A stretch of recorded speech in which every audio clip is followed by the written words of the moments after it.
réclame un républicain, que réclame un républicain. L'égalité du genre humain, l'égalité du genre humain. Les deux font à genoux, les deux jeunes debout. Au passé dans la guerre, vive le sang, vive le sang. Au passé dans la guerre, vive le sang du canon.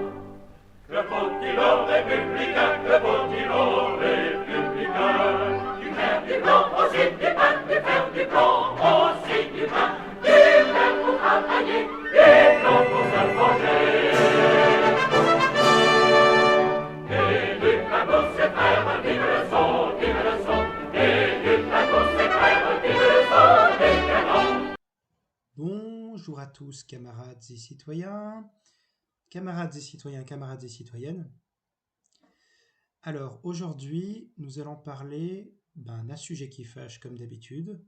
Nous allons parler gauche et immigration. Nous allons parler de ce qu'on pourrait appeler la gauche anti-immigration. Alors, on pourrait citer Marx, Jaurès, Georges Marchais. Bon, à cette exception près, qu'on pourrait plus dire que Marx est du côté du socialisme et du communisme que de la gauche. Il pourrait critiquer la gauche bourgeoise, si vous voulez. Disons.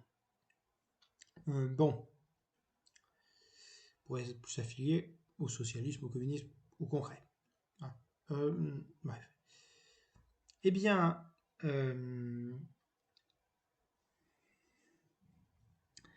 il a avancé plusieurs choses.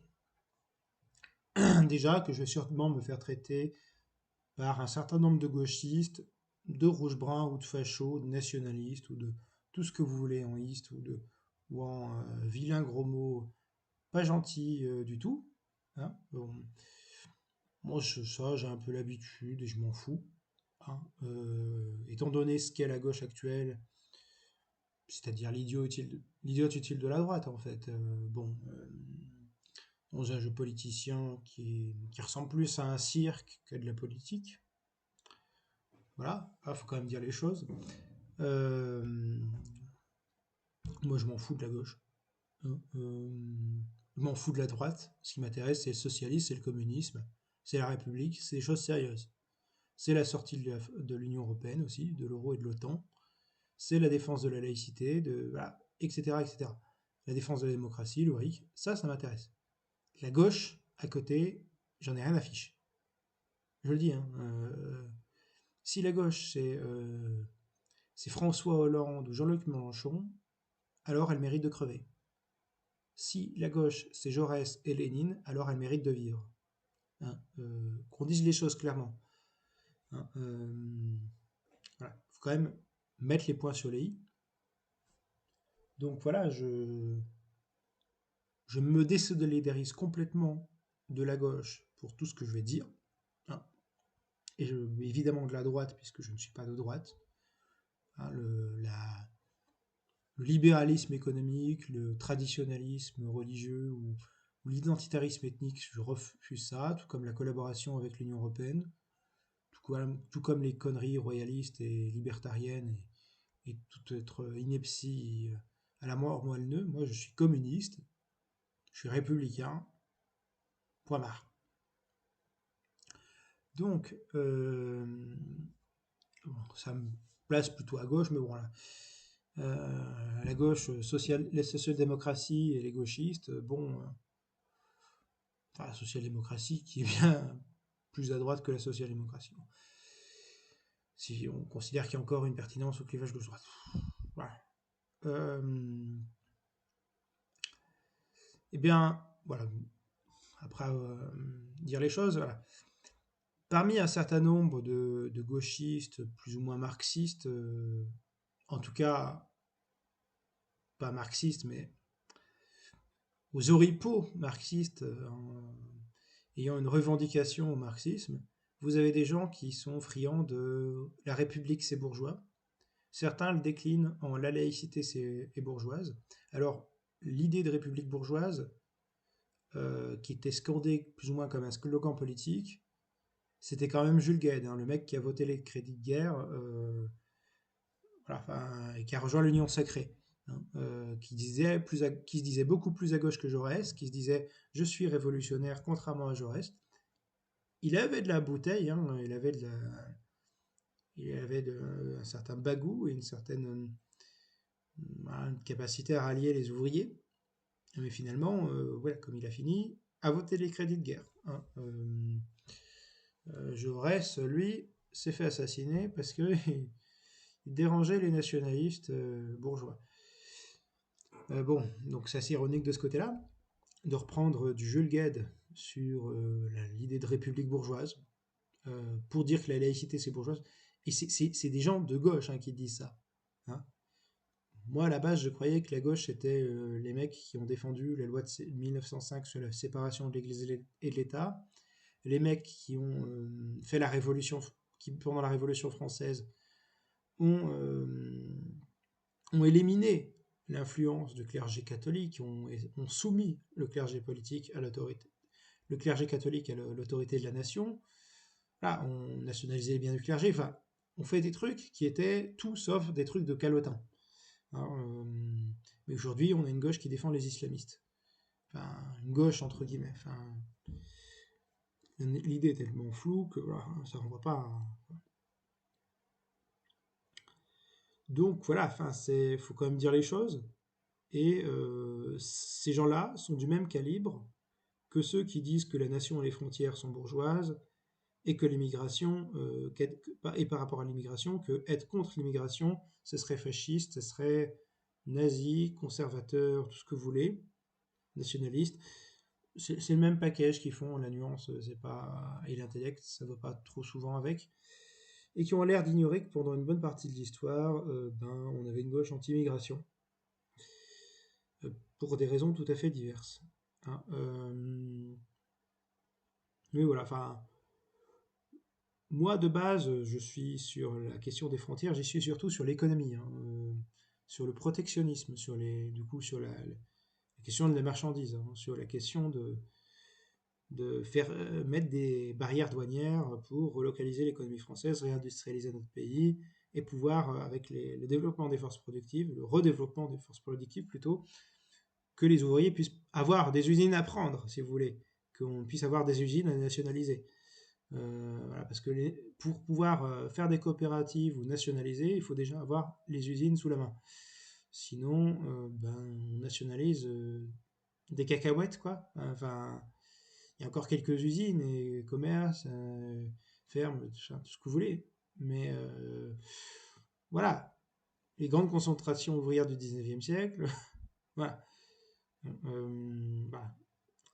Cela dit, les marchandises, dans un système capitaliste, c'est à la fois les marchandises, il y a à la fois les capitaux, les marchandises, des produits manufacturés, des matières premières, et vous avez la force de travail aussi.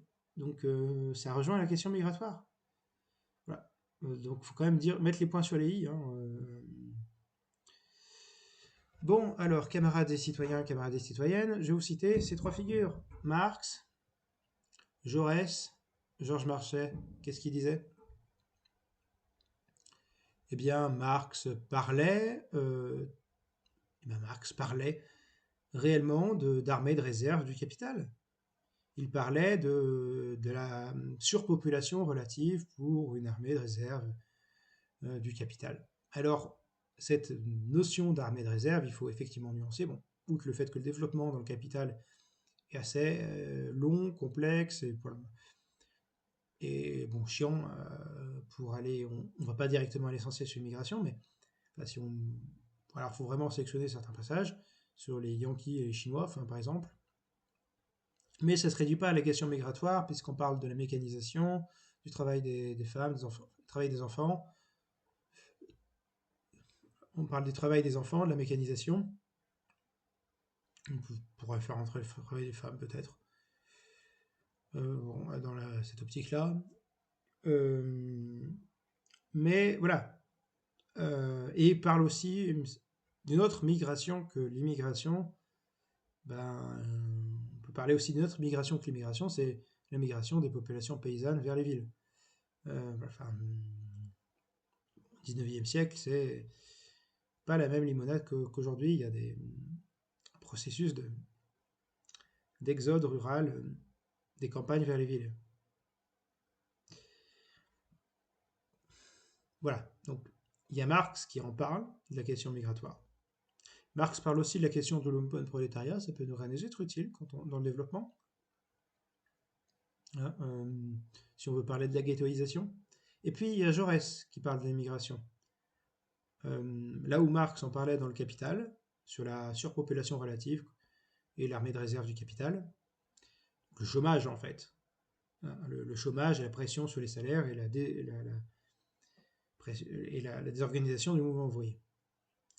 Eh bien, il y a un autre auteur communiste qui en parle. Je précise communiste parce que beaucoup de gens pensent qu'il est juste socialiste, social-démocrate.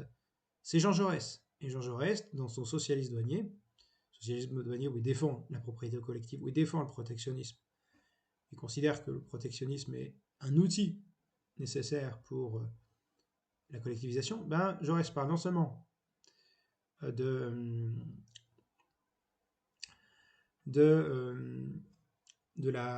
protectionnisme en termes de ce qu'il appelle le socialisme douanier, c'est-à-dire des droits de douane qui sont un prélude à la création de monopoles sur l'importation, l'exportation de grains, par exemple. Eh bien, Jaurès parle aussi de l'immigration et il oppose l'international du bien-être à l'international de la misère. Donc, l'international du bien-être, c'est l'internationalisme prolétarien et l'international de la misère, c'est le cosmopolitisme bourgeois. C'est-à-dire que le sans-frontiérisme abstrait des gauchistes, type Anard, trotskistes et compagnie, c'est vraiment ce qui fait le jeu du capital. C'est vraiment le jeu par lequel les hommes et les marchandises circulent librement, ce qui est l'apanage du libéralisme, et par lequel on peut faire baisser les salaires. Disons que voilà, Jaurès précise très bien que cette approche n'est absolument pas xénophobe, qu'il ne s'agit pas de mépriser les travailleurs étrangers, mais de ne pas être naïf sur le fait que le patronat va chercher la main-d'œuvre là où elle est la plus bon marché, la moins capable de se défendre.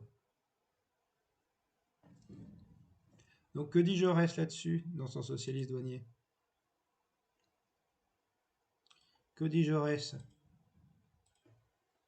Parce que je vous mettrai les sources.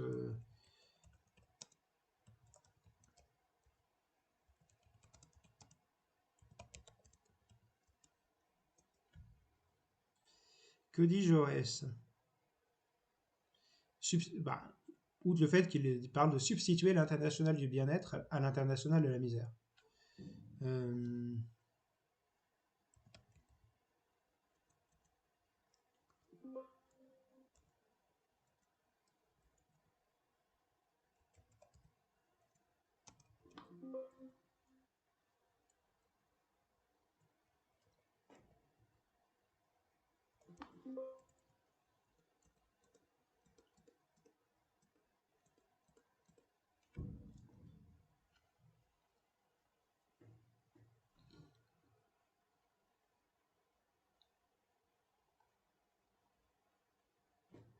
Je vous retrouve la phrase exacte.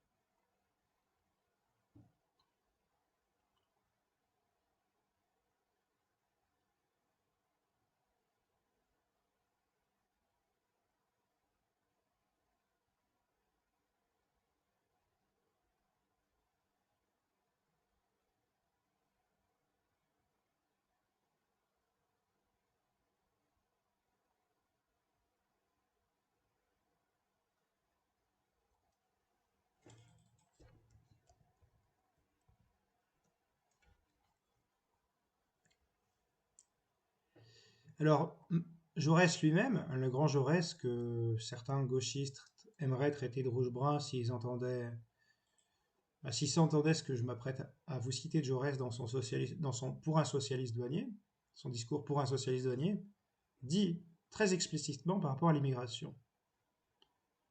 Ouvrez la parenthèse. Et de même, nous protestons contre l'invasion des ouvriers étrangers qui viennent travailler au rabais. Et ici, il ne faut pas qu'il y ait de méprise. Nous n'entendons nullement, nous qui sommes internationalistes, voilà. 3 petits points, parce qu'il y a un blanc au milieu, dans le truc que je cite. Du coup, vous entendez très bien que ce n'est pas nous qui voulons évoyer entre les travailleurs des différents pays les animosités d'un chauvinisme jaloux. Non, mais ce que nous ne voulons pas, c'est que le capital international aille chercher la main-d'œuvre sur les marchés où elle est le plus avilie, humiliée, dépréciée, pour la jeter sans contrôle et sans réglementation sur le marché français, et pour amener partout dans le monde les salaires au niveau des pays où ils sont le plus bas. C'est en ce sens, et en ce sens seulement, que nous voulons protéger la main-d'œuvre française contre la main-d'œuvre étrangère, non pas, je le répète, par un exclusivisme d'esprit chauvin, mais pour substituer l'international du bien-être à l'international de la misère. Ah, c'est la phrase en entier. Enfin, c'est le texte en entier, l'extrait en entier. Voilà. Donc Jaurès, que certains voient comme une forme de les petites fleurs, les petits oiseaux, c'est un internationaliste pacifiste humaniste. Oui, il est pacifiste, il n'est pas naïf sur la nécessité d'une défense nationale. Il est internationaliste, mais il est aussi patriote. Il est humaniste, oui, mais il n'est pas idiot. Voilà. Eh bien, Jaurès passerait sans doute pour nos amis gauchistes et sociodémocrates pour un horrible rouge-brun. Comme Georges Marchais. Et oui, parce que Georges Marchais, lui, parle de l'immigration de masse. Et il dit il faut stopper l'immigration massive, incontrôlée. Enfin, beaucoup de gens à gauche traiteraient Georges Marchais de raciste. Oui, parce que quand vous n'êtes pas d'accord avec l'immigration, c'est forcément que vous êtes raciste. Même si c'est pour que... même si une bonne partie de ceux qui sont pour, en tout cas, certaines personnes qui sont pour, ne verraient pas trop de problèmes avec le fait que c'est quand même une main-d'œuvre qui peut servir pour des fonctions subalternes de livreur, des boueurs, de métiers que la population locale ne veut pas faire. C'est super, la main-d'œuvre pas chère, corvéable, merci, ou pour faire les boulots que les autres citoyens français ne veulent pas faire. Donc oui, bon, c'est peut-être... oui. Je sais pas ce qui est le plus raciste en fait, c'est de considérer que les étrangers, c'est de la main-d'œuvre plus ou moins esclave, plus ou moins... ou si c'est de dire qu'il y a quand même des situations dans lesquelles, eh bien, pour X ou Y raison, c'est pas forcément une bonne idée d'accueillir, mais sans aucune, sans aucune haine de l'étranger. C'est juste que pour diverses raisons que je vais vous exposer, eh ben, c'est pas si facile que ça. Bien sûr, on aimerait accueillir tout le monde, mais techniquement, on peut pas. On n'a pas forcément les moyens. On a des services publics, mais on a des ressources limitées, surtout qu'on est un pays qui se désindustrialise. Donc, production de richesse, services publics à financer, quantité de personnes profitant des services publics. Comment on fait pour faire en sorte que tout le monde puisse avoir accès aux services publics pour que ça fonctionne? Alors évidemment, il est question toujours complexe au niveau du travail, de savoir si cet immigré va travailler, auquel cas il serait exploité, auquel cas ça va être pour diviser un peu les travailleurs entre eux, entre des travailleurs immigrés qui vont être prêts à bosser vraiment comme des larbins, et des travailleurs français, comme diraient certains, j'aime pas le terme de souche, qui vont juste être privés d'emploi et se mettre à devenir un peu suspicieux envers ces travailleurs étrangers, ou alors des travailleurs étrangers qui sont au chômage, avec des Français qui travaillent. La réalité sociale est extrêmement plus complexe que ça, mais Mais ces Français qui travaillent vont se dire que vont se mettre à cracher sur les allocations, donc ils pourraient même profiter s'ils ont un problème, parce qu'ils accuseraient les populations étrangères de ne pas travailler. Bref. Bon, le truc c'est que les allocs, c'est aussi, ce qui est très con parce que les allocs, c'est fait pour les personnes qui ont aussi des problèmes pour s'en sortir. Et donc, s'il y a pas de, c'est pas une question d'origine, c'est une question de difficulté à vivre. Mais voilà, ça pose tout un tas de problèmes quant à l'organisation du travail, au rassemblement des ouvriers, au rassemblement des travailleurs sans qu'ils se crachent les uns sur les autres.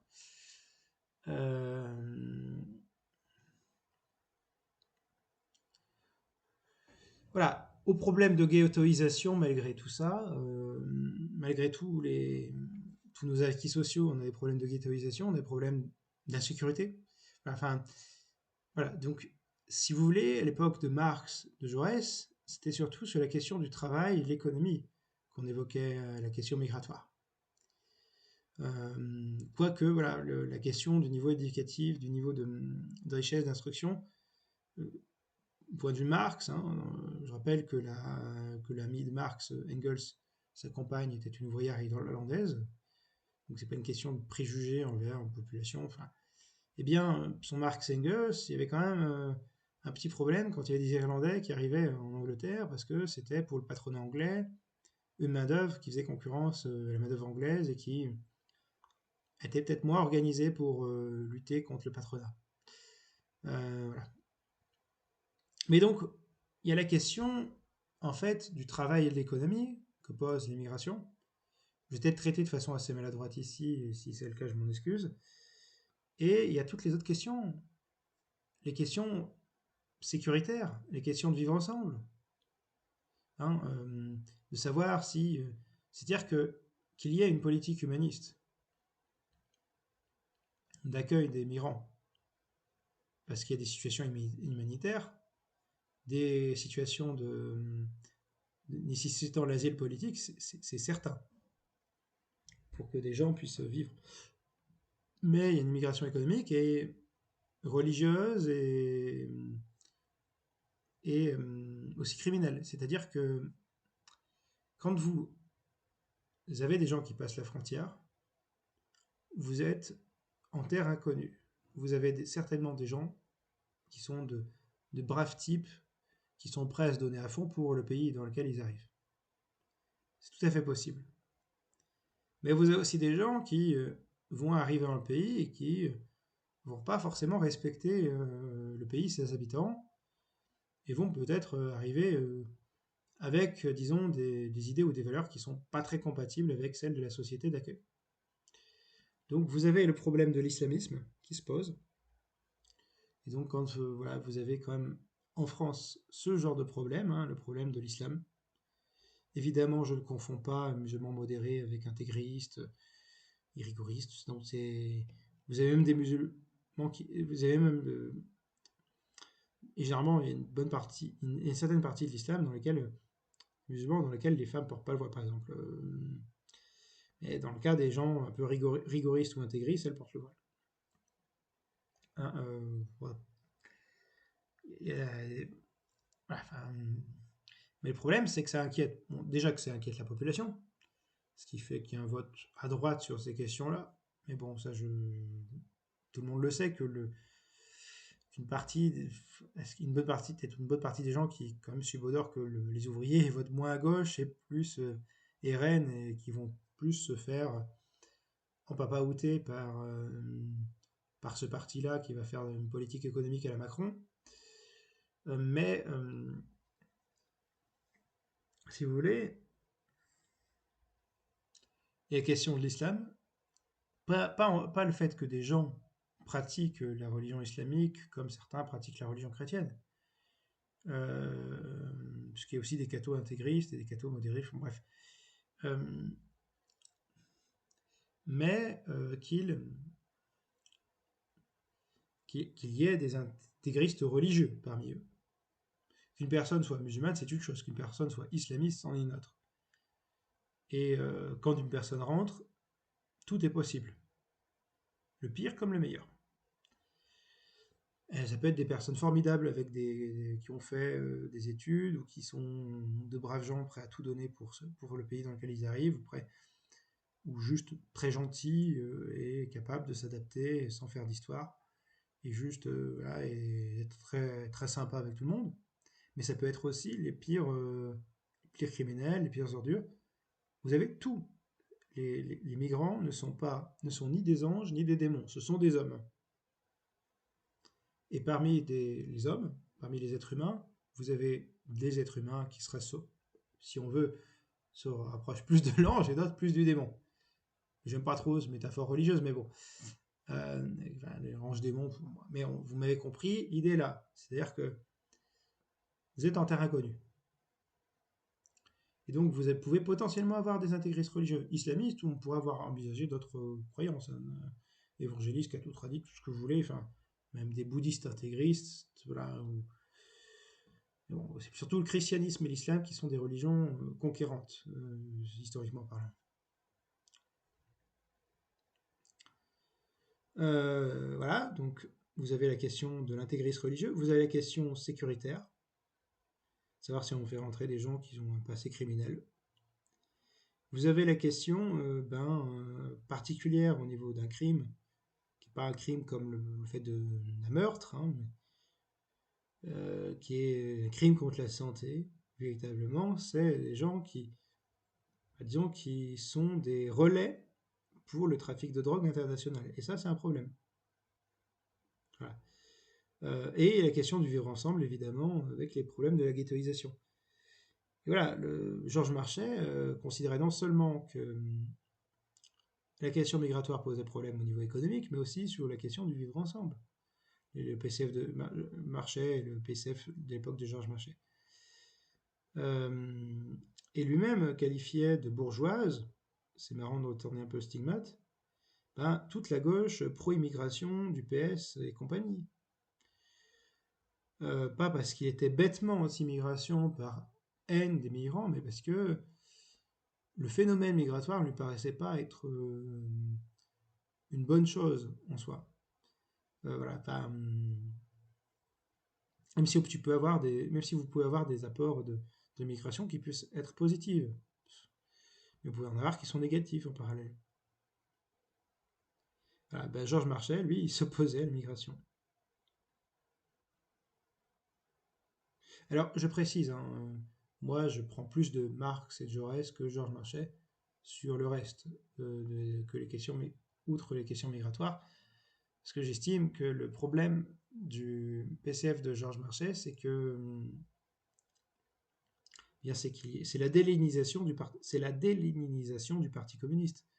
C'est ce qui fait que des gens comme Marchais, qui disaient les choses en face, de façon franche, ouvrière, avec vraiment un discours populaire, un discours qui s'adresse au peuple, n'existe plus. C'est-à-dire que le PCF s'est fait infiltrer par des petits bourgeois sans colonne vertébrale idéologique.